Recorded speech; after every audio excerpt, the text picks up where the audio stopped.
Hello बच्चों, नमस्ते। आज हम हिंदी शिक्षण के अंतर्गत प्रथम यूनिट का चौथा जो टॉपिक है उसके बारे में अध्ययन करेंगे। अभी तक हमने जो टॉपिक पढ़े थे, जो भी प्रकरण इसके अंतर्गत पढ़े थे, वो थे प्रथम जो था वो भाषा का वैज्ञानिक स्वरूप था, दूसरा भाषाई कौशल था, तीसरा अभिव्यक्ति कौशल के ऊपर था तीसरा टॉपिक, और चौथा जो आज का आपका अपना प्रकरण है वो राष्ट्रभाषा के रूप में हिंदी भाषा का महत्व। यहाँ पर ये राष्ट्रभाषा है, ठीक है। तो राष्ट्रभाषा क्या होती है बेटा? हम सभी जानते हैं कि भारतीय संविधान द्वारा हिंदी भाषा को राष्ट्रभाषा या राजभाषा के रूप में स्वीकार किया गया है। और जो हमारी केंद्र सरकार थी उसने संविधान की इस बात को रखने के लिए अगले जो हिंदी भाषा भाषियों की आस्था, उसकी योग्यता को बनाए रखने के लिए उन्होंने अगले 11 वर्षों तक भी केंद्र की राजभाषा के रूप में अंग्रेजी को मान्यता दी थी। और उसी कारण से उसी की वजह से आज भी हमारे देश में हिंदी की बजाय अंग्रेजी का बोलबाला रहा है।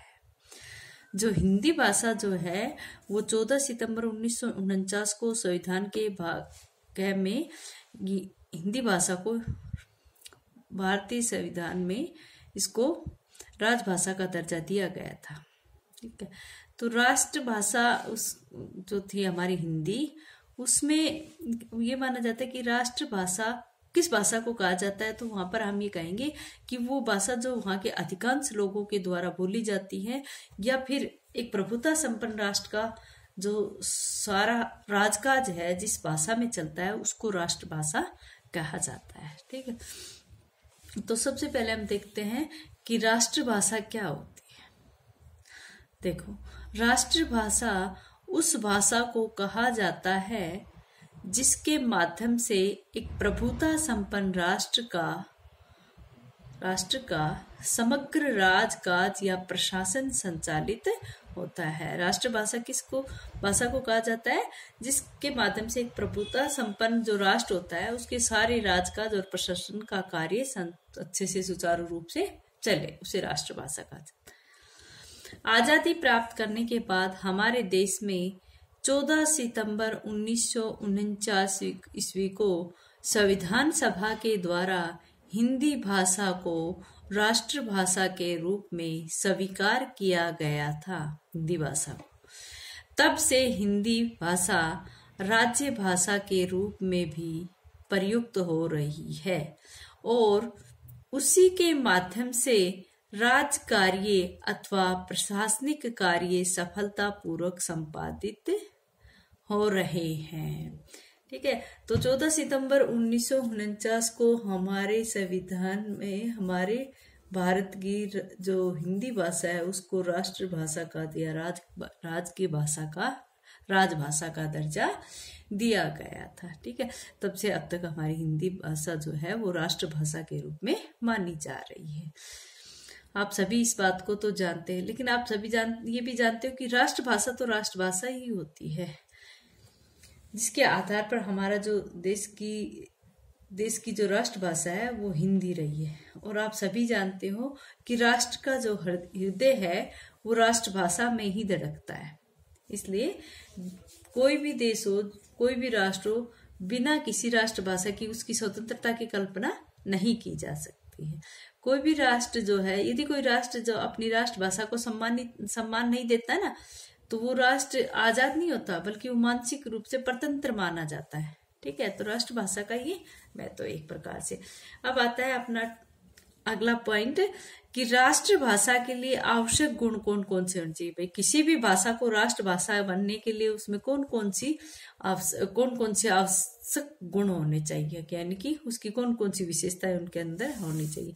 तो प्रथम है, राष्ट्र के अधिकांश प्रदेशों में बोली जाने वाली भाषा। भाई, कोई भी भाषा हो, अगर वो राष्ट्रभाषा है तो उसमें पहले विशेषता क्या होगी कि वहां के अधिकांश प्रदेशों में बोली जाने वाली भाषा होनी चाहिए। अपनी जो हिंदी भाषा है वो भारत के कम से कम 55% लोगों के द्वारा बोली जाती है, इसीलिए तो हिंदी भाषा को भारत की राष्ट्रभाषा घोषित किया गया था, ठीक है। और ये राष्ट्रभाषा का सबसे बड़ा गुण है। अगला पॉइंट है कि राष्ट्रभाषा देश के राजनीतिक क्षेत्र की भाषा होना भी वांछनीय, क्योंकि राजकाज की जो बातें हैं वो राष्ट्रीय भाषा में होती है।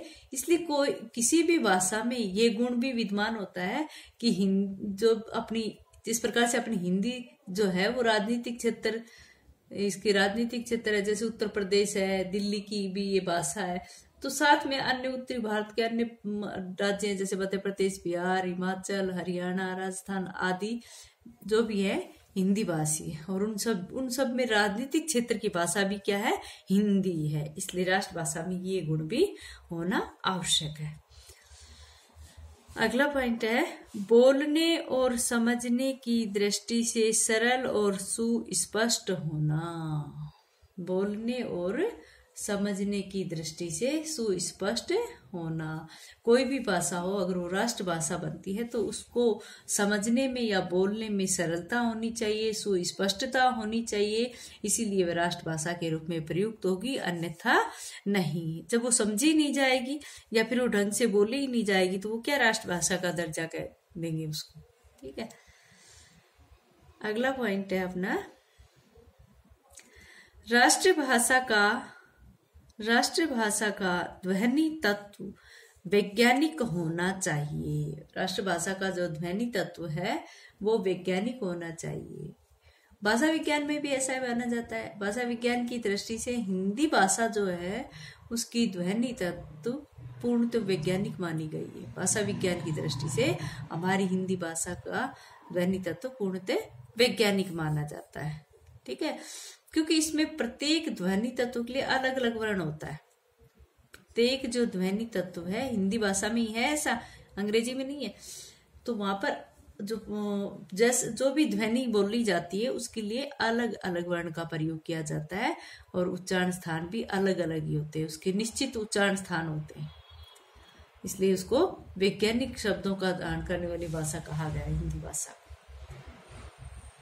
ठीक है, आगे आता है राष्ट्र की अन्य भाषाओं के साथ साम्य यहाँ पर संबंध से भी आता है। भैया जो हमारी भाषाएं है वो दूसरी भाषाओं से साम्य कैसे रखती हैं कि उन भाषाओं के कुछ शब्दों को वो ग्रहण कर लेती है।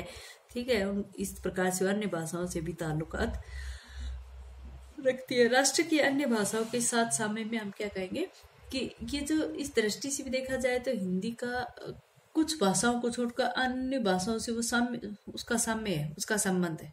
ठीक है, इसके साथ ही कुछ भाषाओं की लिपि जो है वो भी देवनागरिक है, जिसमें क्षेत्रीय भाषा के साथ साथ हिंदी सीखने में भी सरलता आ जाती है ना।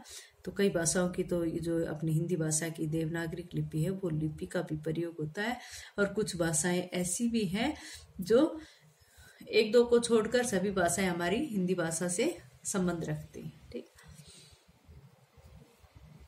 ये था अपनी राष्ट्रभाषा के लिए आवश्यक गुण। अगर हमारी राष्ट्रभाषाओं में ये पांचों गुण की अपनी हिंदी भाषा में तो ये गुण है, अगर किसी भी राष्ट्र की भाषा में ये पांचों प्रकार के गुण पाए जाते हैं तो वो वहां की राष्ट्रभाषा बनने योग्य होती है। और हमारी हिंदी में भी इस तरह के गुण विद्यमान है, जिसके कारण हमारी हिंदी जो है वो राष्ट्रभाषा के पद पर आसीन रहती है। ठीक है,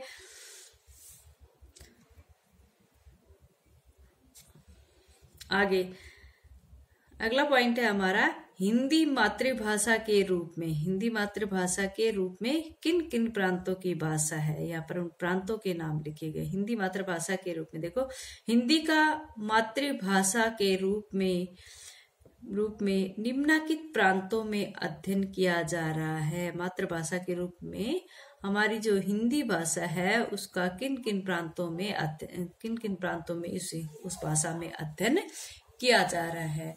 तो सबसे पहले है अपना, इसमें देखो 10 राज्य हैं।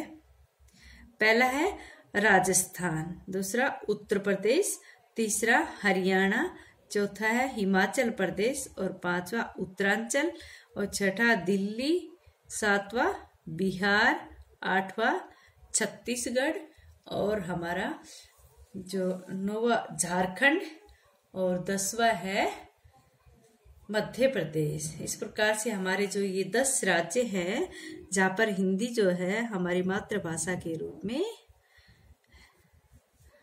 व्यवहार भाषा कहलाती है।